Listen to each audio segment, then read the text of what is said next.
Hey everyone, it's Brett Wardle. I am the VP of Product and Design here at Ident Solutions. Today I just want to show you a few of our features centered around health safety and or the COVID virus.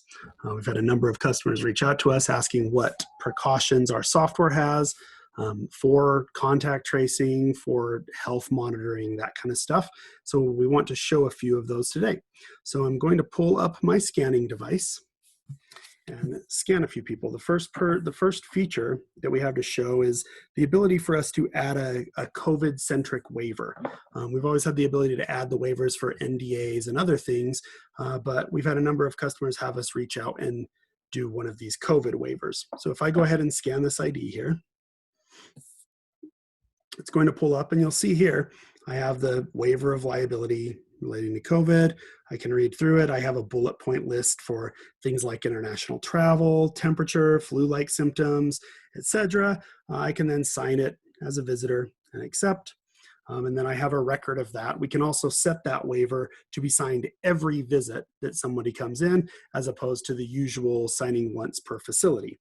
The other thing you'll notice once we get in here that I don't have a FedCheck result here for this particular visit. We do have the ability to set up a new facility that does not send FedChecks and just keeps track of people. If, for instance, you want to set up a scanner for an employee entrance to keep track of employees that are coming in and out for contact tracing, but you don't want to send that full FedCheck on those people, we have the ability to set that up for you as a facility. Just reach out to your CX representative and we can do that. Once we're in here, we can always do things like leaving comments. One thing that we've seen is people wanting to add the temperature for a temperature check. We'll say 98.6. The other thing we see a lot of is wanting to leave names and or phone numbers. If for whatever reason I need to reach back out to this person, I could always leave the note, phone 555-678-9876. Or I could always leave an email as well, like if I wanted to reach out to this person via email.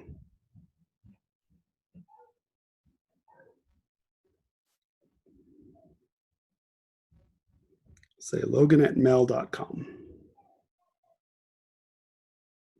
And I can save those and I'll show you how that can work here in a second. The other thing that we could do is if this person did have a high temperature, we could always use the red flag feature here and set a red flag. Again, say temperature 102.0, send it. And then if for whatever reason, if I deny him this visit after adding that red flag, if for some reason he comes back to another entrance or tries to do something to bypass that temperature check, the next time I scan him, that red flag is going to immediately pop up automatically. I'll see the temperature 102 marking there, and I'll be able to see that that was added, in this case, a few seconds ago. Maybe that's earlier today, maybe that's a day ago, but it allows me to get that information up front cleanly so that I know, hey, this person has passed or has failed a temperature check in the recent times. And at that point, I can just deny the visit again. I wouldn't need to do another temperature check. The other thing we can do, once we're to that stage, they've signed the waivers, we've added email or phone number, we can take a look at this in the web app. I'm going to go ahead and disconnect here and show you what this can look like in the web app. So if we take a peek over here, we have our visit history. Let's say, for instance, 2 weeks down the road, Giovanni Walker gives us a call and says, hey, I just had a positive test for the coronavirus. I'm just letting you know. So if you have any contact tracing requirements, you can let the other people know. So we go ahead into the visit history here. We've searched a specific date range and said, okay, well, we found that Giovanni Walker visited on 4/29 of 2020. Here's the rest of the people that visited on 4/29. So I can go ahead and click into here, see, okay, well, we have McKay Johnson. Here's a phone number and email that I added in a comment. If I do need to reach out to McKay, let him know that we did have a positive test and that he should probably be tested as well. And this allows you to adhere to some of those state guidelines if you do have to adhere to contact tracing. If someone does contact you and let you know that there was a positive result, you can then very easily with these filters find out who else was in the facility and get to a name, a phone number, an email address, some way to reach out to that person.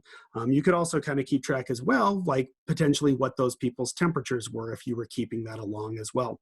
So that kind of allows you to have a hardened security stance when it comes to COVID, when it comes to health, as well as meet some of the state mandates that some of these states are starting to lay down. If you have any questions about how to use these features, you need us to turn on either a no FedCheck facility or set up a waiver for you. As always, feel free to reach out to IDENT, reach out to your CX representative, and we're happy to answer any questions that you have. Thanks, everyone.